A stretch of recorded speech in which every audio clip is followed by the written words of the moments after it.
I don't have a very strong memory of the Raccoons, the TV series. I do remember it, but I didn't really remember any specifics about it, or indeed what the characters were like. So when I discovered the existence of the Christmas Raccoons, which actually came before the TV series The Raccoons, me being a fan of Christmas things, I thought this is a good opportunity for me to check this out and to see what the Raccoons is all about as a TV show. I realised that didn't sound grammatically correct. And it's not bad. It's actually really sweet and has a really lovely message. This was released in 1980, directed by Kevin Gillis and Paul Schibli, and it's all about these raccoons, Bert, Melissa, and Ralph Raccoon, who live in this giant Christmas tree, or this giant tree, and it's their home. A lot of the animals live inside trees. Things seem to be going okay for them, but they discover one day that a lot of the trees neighbouring them are being chopped down because Cyril Sneer is a money-hungry, I'm loath to use the word businessman, villain, who is chopping down all of the trees in the forest because he wants to sell them as Christmas trees. And we have a character, a family of human characters. I believe the father is the park ranger or something like that, who has gone off to investigate why these Christmas trees appear to be disappearing. He is the forest ranger, and he goes off to try and find out what's happening.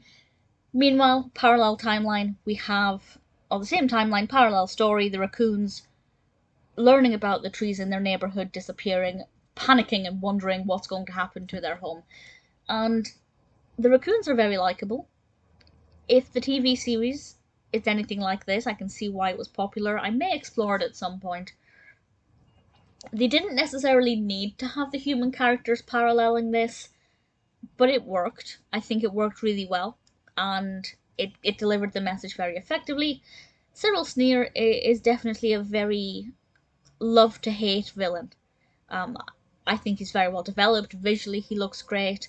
I love his son Cedric. Cedric being the voice of reason, but who is very much under his father's control.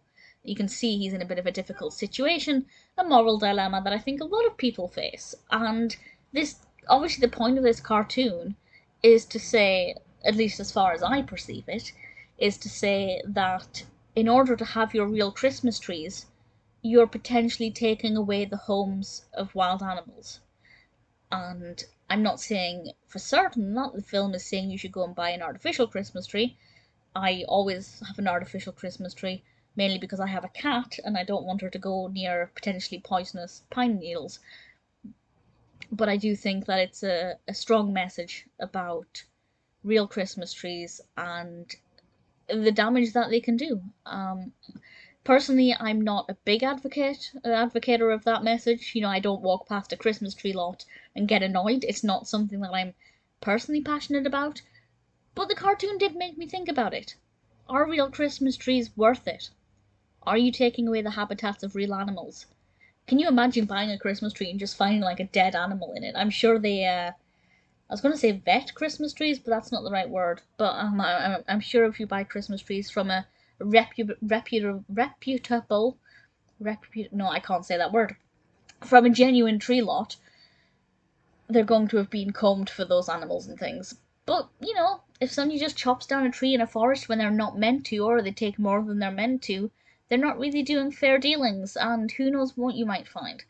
It's interesting. It hasn't put me off the idea of real Christmas trees, but at the same time, I think it's an important conversation. It gives the message really well, and using Cyril Sneer to be the antagonist here was very effective. The Christmas Raccoons is quite delightful, and definitely something that I'm happy to recommend.